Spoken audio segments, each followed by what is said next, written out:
Kabel lampu papan reklame di jembatan penyeberangan orang atau JPO Lenteng Agung Jagakarsa, Jakarta Selatan pemirsa hilang dicuri.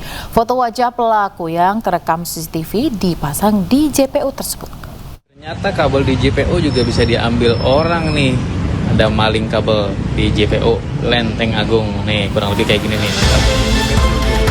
Inilah rekaman video amatir kabel lampu papan reklame di jembatan penyeberangan orang Lenteng Agung Jagakarsa, Jakarta Selatan hilang dicuri orang tidak bertanggung jawab.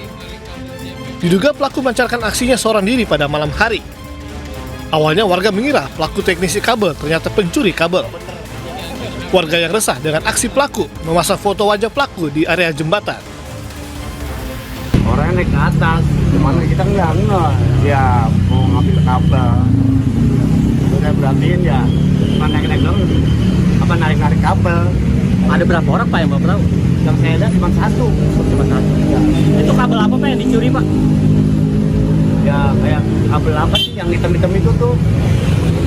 Yang buat lampu papan reklame itu. Iya. Akibat kejadian ini, instalasi kabel yang terpasang pada lampu papan reklame di kawasan tersebut rusak dan tidak bisa digunakan. Dari Jakarta, Rizky Falufi, iNews melaporkan. Seorang anggota polisi ditetapkan sebagai tersangka penganiayaan yang menewaskan juniornya di Mes Polda Kepulauan Riau. Pelaku emosi karena korban tidak mengikuti kegiatan pembersihan lingkungan.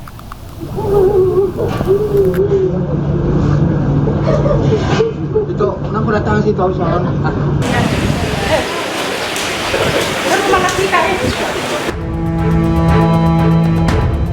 Duka menyelimuti keluarga saat jenazah Brigadir 2 Nathanael Simanung Khalid dibawa ke ruang jenazah Rumah Sakit Bayangkara Polda Kepri untuk diotopsi. Bribda Nathanael merupakan lulusan pendidikan Bintara tahun 2025. Korban ditemukan tewas di Mes Polda Kepri. Dari sejumlah luka lebam di tubuhnya, keluarga menduga korban mendapat kekerasan dari seniornya. Propam Polda Kepri memeriksa 8 orang saksi dan menetapkan 1 polisi senior korban sebagai tersangka. Dari hasil pemeriksaan, pelaku emosi karena korban tidak mengikuti kegiatan pembersihan lingkungan. Keluarga korban meminta polisi mengungkap kasus tewasnya Bribda Nathanael secara transparan. Saksi-saksi sebanyak 8 personil yang kita minta keterangan sementara. Jadi saat ini sudah kami lakukan pengamanan dan sementara diduga baru 1 anggota Bribda atas nama AS dinyatakan tersangka. Kalau kita bawa anak kita ada di rumah sakit gitu aja. Oh gitu aja Bang. Terus kita mengetahui bahwa korban ternyata sudah meninggal tuh apa kita sampai rumah sakit ini atau bagaimana Bang? Untuk sementara dokumen dulu deh nanti karena saya masih menunggu perkembangannya. Nanti aja ya Bu. Bang. Nanti aja semua. Oke. Yang penting nanti semua akan kita jelaskan. Oke. Yang mau kami katakan pokoknya kasus ini harus terungkap. Saya buka-bukannya. Tak boleh yang ada ditutup ya aja. Hingga kini jenazah korban masih diautopsi di Rumah Sakit Bayangkara Polda Kepri. Sementara polisi masih memeriksa saksi-saksi untuk mencari adanya kemungkinan tersangka lain. Dari Batam, Kepulauan Riau, Gusti Yanosa, iNews melaporkan. 2 remaja pengendara motor jadi korban begal di Jalan Gunung Sahari, Sawah Besar, Jakarta Pusat. Diancam pakai senjata tajam, korban pasrah, motor dan ponselnya dirampas.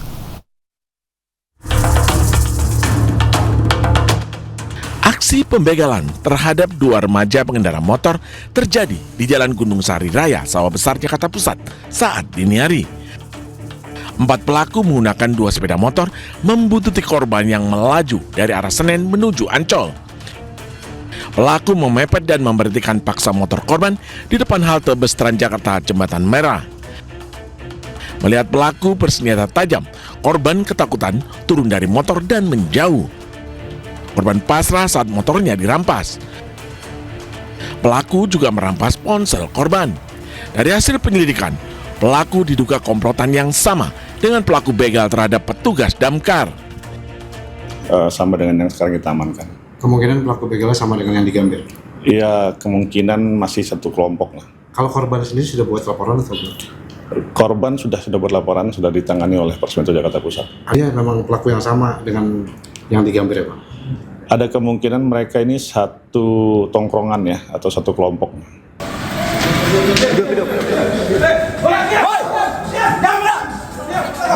Diam. Tutup pintunya.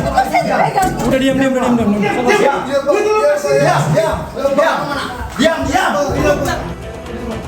Sebelumnya, polisi telah meringkus 4 dari 6 pelaku begal di sebuah hotel di Pluit, Jakarta Utara.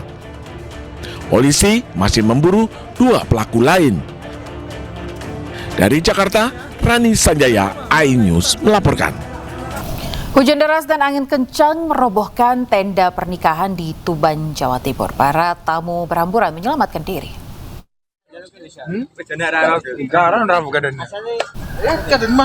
Ya, diterjang hujan deras dan angin kencang, pemirsa, tenda pernikahan di Desa Kedung Soko, Kabupaten Tuban, porak-poranda. Undangan berhamburan menyelamatkan diri. Selain tenda, peralatan sound system dan ratusan kursi rusak. Tak ada korban dan kerugian diperkirakan 5 juta rupiah. Warga diingatkan untuk waspada, terutama saat menggelar acara di luar ruangan saat musim hujan.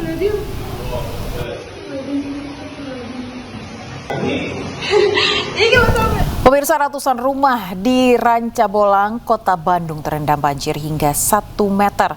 Banjir sudah merendam selama 4 hari dan hingga hari ini belum menunjukkan tanda-tanda akan surut.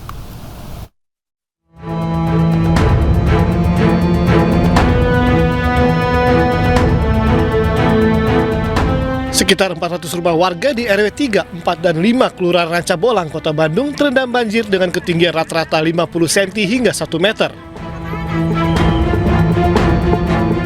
Banjir disebabkan luapan sungai yang berada di bagian belakang permukiman sejak akhir pekan lalu. Sebagian warga yang berada di bagian terdalam seperti di RW 3 memilih bertahan sambil berharap air surut. Tidak adanya bantuan membuat warga kini kesulitan air bersih. Bahkan selama 4 hari banjir, belum juga ada bantuan dari pemerintah Kota Bandung.